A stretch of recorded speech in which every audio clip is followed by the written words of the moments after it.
আমরা জোহরের সময় আজান শুনি, আসরের সময় আজান শুনি, মাগরিবের সময় আজান শুনি, রাত্রি হলে তাফসির মাহফিলে তাফসির শুনি। সাইয়েদনা ইব্রাহিম সকালবেলা উলু উলু কুলু কুলু ধ্বনি শুনতেন। মূর্তির সামনে দাঁড়িয়ে উলু ধ্বনি কুলু ধ্বনি আছে না নাই? উনি দেখতেন আশেপাশের লোকেরা গাছের পূজা করে, মাছের পূজা করে, সূর্যের পূজা করে, তারার পূজা করে। উনি দেখতেন যে গাছের পূজা করছে লোকজন, উনি তন্ময় হয়ে তাকিয়ে থাকতেন, লোকেরা গাছের পূজা করে কেন, কেন গাছের পূজা করে? উনি ভাবতেন যে গাছ কি আমার রব? পরে দেখে না, লোকজন পূজা শেষে যখন ঘরে লাকড়ি আর কাঠ দরকার, কোপাইয়াই গাছ কেটে ফেলায়। তার মানে কিছুক্ষণ খোদা খোদা, এরপরে কোপা, এরপর তো খোদারে কোপাইলে এটা খোদা থাকে? আর কথা কন। সাইয়েদনা ইব্রাহিম আলাইহিস সালাম কনভিন্সড হতে পারেন না। এরপর দেখলেন আগুনের পূজা চলছে। কিসের? সবাই মিলে আগুনের সামনে নমস্ত নমস্ত গায়।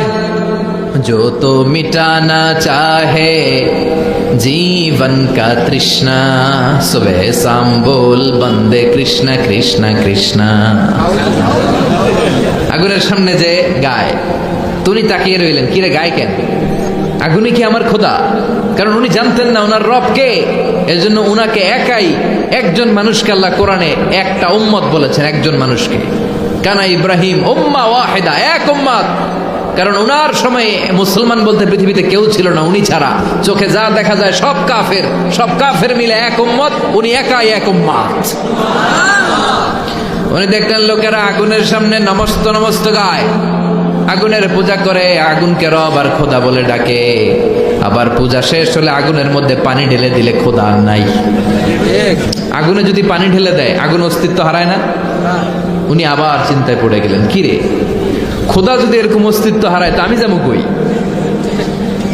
খোদার যদি এই দশা হয়, আমার হবে কি দশা? এটা তো ওনার মন মানে না। এরপর উনি দেখলেন মানুষগুলো মূর্তির পূজা করে। কিসের পূজা? মূর্তির সামনে দাঁড়িয়ে জয় জয় রাম সীতারাম জয় জয়, আছে না নাই?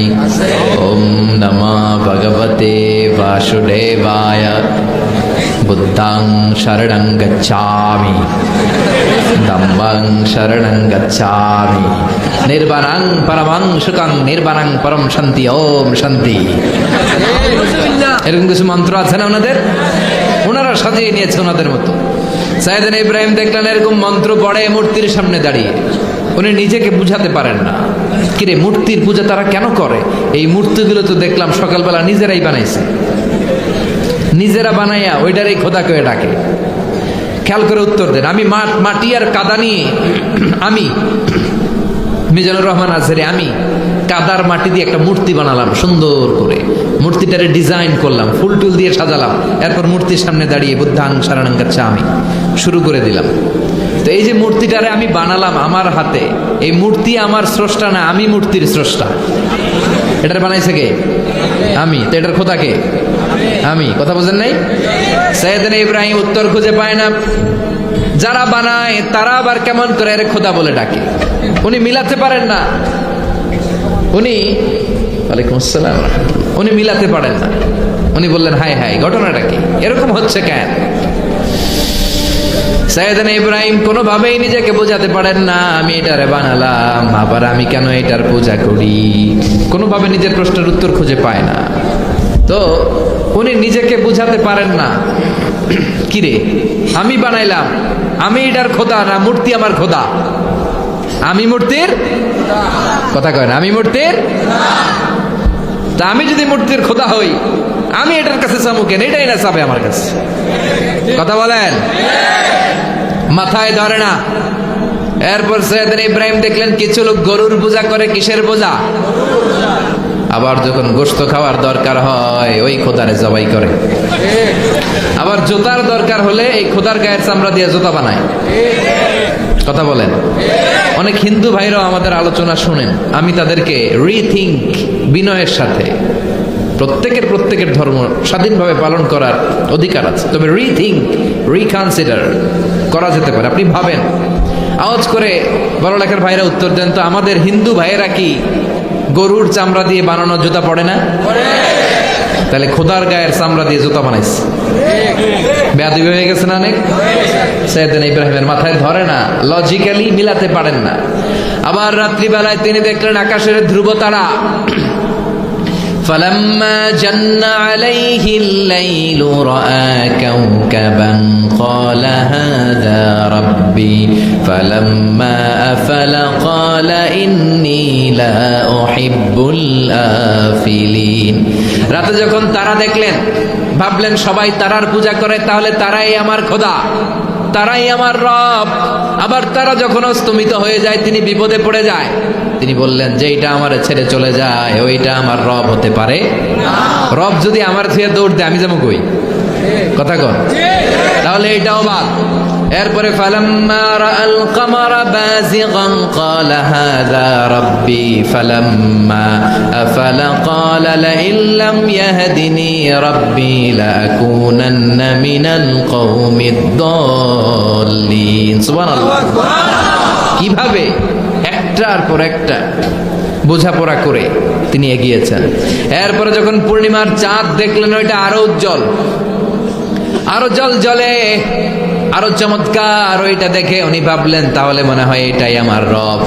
আবার চাঁদও যখন অস্তমিত হয়ে যায় তিনি বললেন আমার রব যদি আমারে পথ না দেখায় আমি পথ খুঁজে পাবো? আমি যদি কোনোদিন পথ ভুলে যাই হাতছানি দিয়ে কাছে নিও, মমতার বন্ধনে আমায় বেঁধে সব ভুল ক্ষমা করে দিও। পড়েন আমিন। চাঁদকেও বাদ দিলেন। এবার সকালে উঠল সূর্য। ফালাম্মা রাআ আশ-শামসা বাযিগাতান ক্বালা হাযা রাব্বি হাযা আকবার ফালাম্মা আফালাত ক্বালা ইয়া কওমি ইন্নী বারীউম মিম্মা তুশরিকুন। পড়েন ইন্নী ওয়াজ্জাহতু ওয়াজহিয়া লিল্লাযী ফাতারাস সামাওয়াতি ওয়াল আরদা হানিফা ওয়া মা আনা মিনাল মুশরিকিন। সুবহানাল্লাহ। পড়েন। এবার সকালবেলা পূব আকাশে যখন জল জলে সূর্যটা উঠলো তিনি বললেন তাহলে এটা আমার রব, কারণ এটা সবচেয়ে বড়, ঠিক কিনা? আবার বিকেল বেলা পশ্চিম আকাশে গোধূলি লগ্নে যখন সূর্যটা ডুবে যায় তিনি বললেন যেটা ডুবে যায় এটা আমার রব হতে পারে না।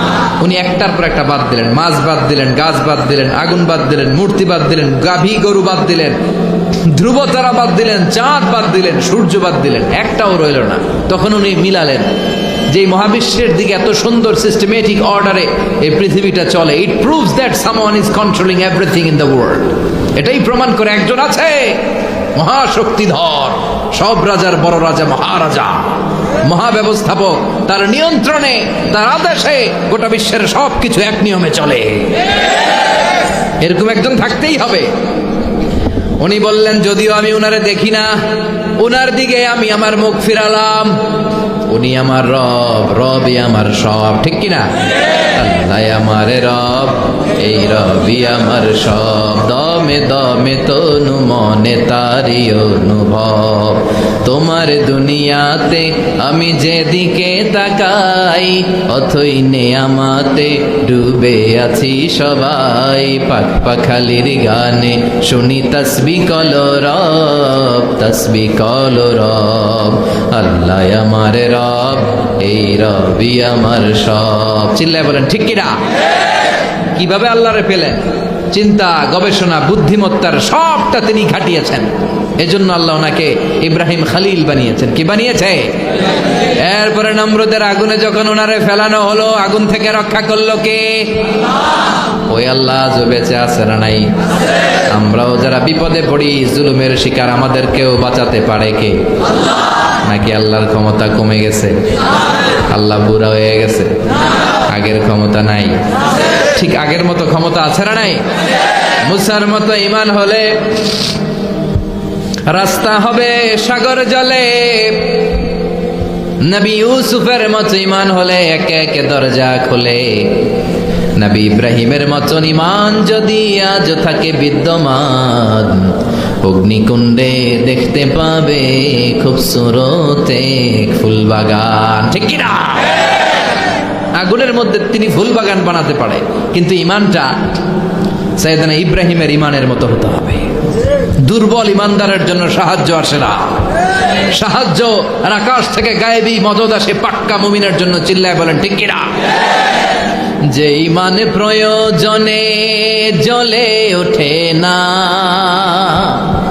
যে ইমান সত্যনের কথা বলে না, যে ইমান প্রয়োজনে জ্বলে ওঠে না, যে ইমান সত্যনের কথা বলে না, যে ইমান বাস্তবে নাই মুখে শুধু ফাঁকা বলি, কি করে তারে বলো ইমান বলি, কি করে তারে বলো ইমান বলি, কি করে তারে বলো ইমান বলি। ঠিক কিনা? মুনাফিকের সব আলামত নিজের মধ্যে আর দাবি করে মুমিন, সে মুমিন নয়। চিল্লায় বলেন ঠিক কিনা? যে ইমান দিন কায়েমের আন্দোলনের ধার ধারে না, যে ইমান লেবাসধারী কোরআন হাদিস তাও পড়ে না, যে ইমান খাজার নামে মাজার গড়ে ফুলুস কামায়। আছে না নাই? যে ইমান শিরকিয়াতের আমল করে ভীত না হয়, যে ইমান ইমানে ভুলে নাস্তিকতার মঞ্চে ওঠে। আছে না নাই? ইমান বিক্রি করে দেয়, নেফাকির ঝান্ডা হাতে নেয়, এরকম গাদ্দার মুনাফিক দেশও আছে না নাই?